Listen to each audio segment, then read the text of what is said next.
Hi everybody and welcome back to HardReset.Info channel. In today's video I'm going to show you how you can easily pair your TCL MoveAudio S200 with your Android device.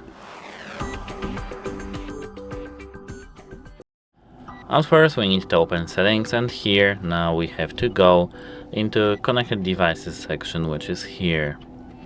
Then we have to tap pair new device, and now we have to close our case and open it back again. And here we have the button, as you can see. We have to hold this button until we enter parent mode. Here it will appear, there's Monet, and we have to tap connect. It may take a while, don't worry. If we can't connect through this alert, we have to tap on our headphones in available devices list. Here, as you can see, we have our headphones. That's it, hope it helps you, and goodbye!